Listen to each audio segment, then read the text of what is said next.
how much do you think these initial round of sanctions from the UK, the proposals from the Europeans, and of course the announcement from President Joe Biden will indeed hurt Russia, the Russian economy, and Vladimir Putin? I don't think that this sanction will influence too much Russian politics, even Russian economy. Of course, any sanction has a negative impact to the economy, but at the same time, we know very well that United States and European Union, they prefer not to use tough sanction against Russia now, but to keep tough sanction in reserve. They want not so much to create damage to Russian economy and Russian government right now, but to threaten to Vladimir Putin and to Russian government by tough sanction if Russia will send its troops to another territory of Ukraine. And indeed, and there is some view here, at least in the West, that Germany's decision to, at least temporarily, sideline Nord Stream 2 was a pretty strong action from the Chancellor, Olaf Scholz. What is the interpretation of that move in Moscow and by the Kremlin? Does it come as a surprise? No, it's not a surprise. We understand that it's just a small postponing of certification of one of the part of this Nord Stream 2. If situation will move to the more stable, this certification will be repeated again, and this Nord Stream 2 probably will start to work already in June, July of this year. But at the same time, if the conflict in Ukraine will be continue, if Russia involvement in such conflict will be more intensive, this Nord Stream 2 will not start work anyway before this conflict more or less resolved. Okay, Sergei, you were a former advisor to the Russian president. What do you think his next steps will be? I think his next step will be some waiting and encouraging some political forces inside Ukraine to make some changes to the more moderate political behavior. First of all, what Russia demands from Ukrainian government is, first of all, to stop killing people on Donbass, to stop artillery sharing. Secondly, to stop the policy of political repression against everybody in Ukraine who support friendship with Russia. Then announcement about of course.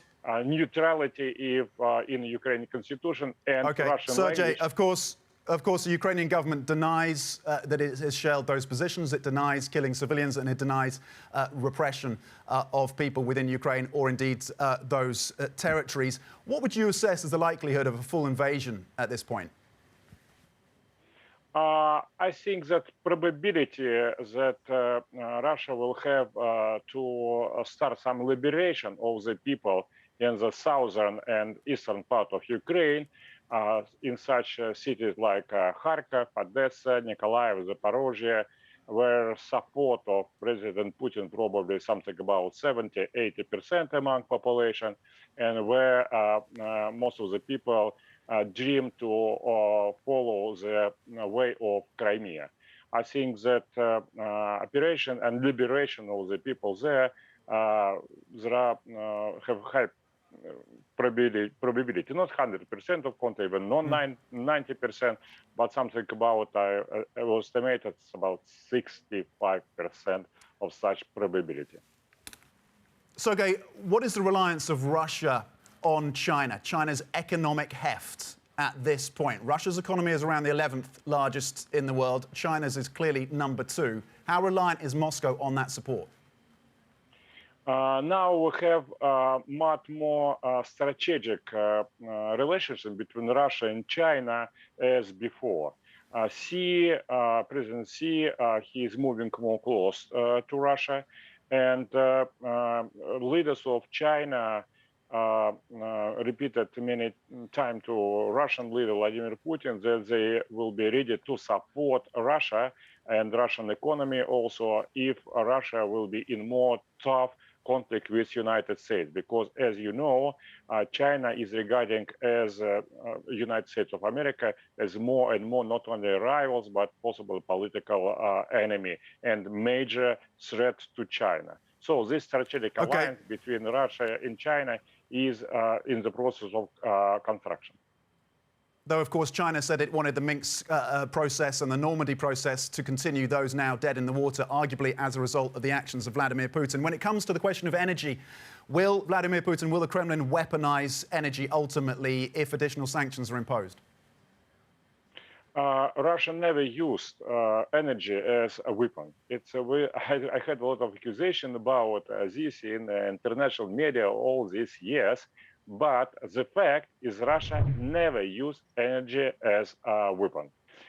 So it will not happen even now. Russia prepared to build a strategic partnership with Europe, and energy cooperation should be the basis for such a strategic cooperation. It's still on the table, and we believe that after this crisis against around Ukraine will be over, we and European countries will come back to the moving again ahead in this strategic cooperation.